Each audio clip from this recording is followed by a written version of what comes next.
اللہ الرحمن الرحیم۔ اللہ تبارک و تعالی کے نام سے شروع جو بڑا مہربان اور نہایت رحم کرنے والا ہے۔ معزز دوستو، آج کی ویڈیو میں ہم آپ کو بتائیں گے کہ سال 2023 میں صدقہ فطرانہ، فدیہ اور کفارہ صوم کی مقدار کتنی ہوگی۔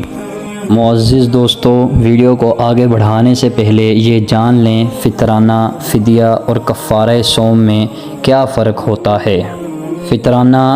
وہ رقم ہے جو ہر صاحب حیثیت ادا کرتا ہے،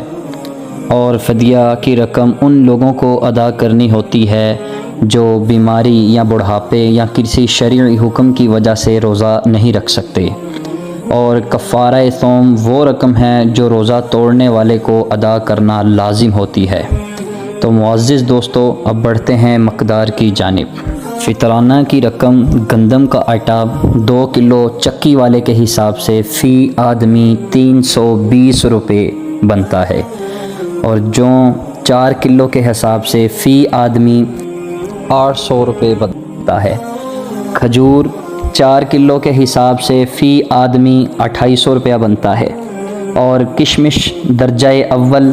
4 کلو کے حساب سے فی آدمی 6400 بنتا ہے، اور کشمش درجہ دوم 4 کلو کے حساب سے فی آدمی 4800 روپیہ ادا کرے گا،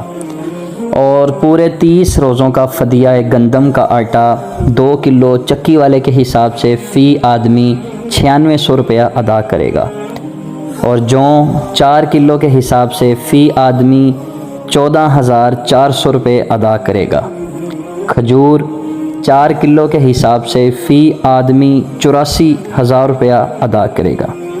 کشمش درجہ اول 4 کلو کے حساب سے فی آدمی 1,92,000 روپیہ ادا کرے گا،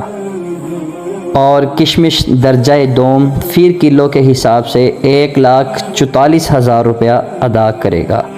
دوستو، اسی طرح کفارہ صوم گندم کا آٹا 2 کلو چکی والا فی آدمی کے حساب سے 19,200 روپیہ ادا کرے گا، جو 4 کلو کے حساب سے فی آدمی 28,800 روپیہ ادا کرے گا، اور کھجور 4 کلو کے حساب سے فی آدمی 1,68,000 روپیہ ادا کرے گا، اور کشمش اول درجہ 4 کلو کے حساب سے فی آدمی 3,84,000 روپیہ ادا کرے گا، اور کشمش درجہ دوم 4 کلو کے حساب سے فی آدمی 2,88,000 روپیہ ادا کرے گا۔ یہ صدقہ فطر اور فدیہ اور کفارہ صوم کی کم از کم مقدار ہے۔ ہم نے تمام اجناس کا حوالہ اس لیے دیا ہے کہ جن کو اللہ تعالیٰ نے وافر نعمت دولت سے نوازا ہے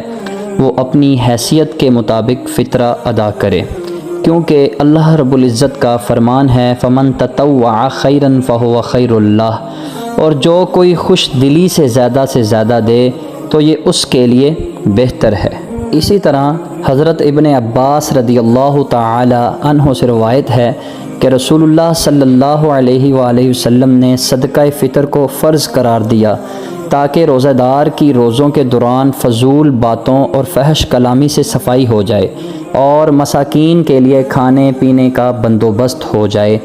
جو کوئی صدقہ فطر کو نماز سے پہلے ادا کر لے تو یہ مقبول صدقہ فطر ہے، اور جو نماز کے بعد ادا کرے تو یہ عام صدقات میں سے ایک صدقہ ہوگا، یعنی کہ عید کی نماز سے پہلے صدقہ فطر دینا لازم ہوگا۔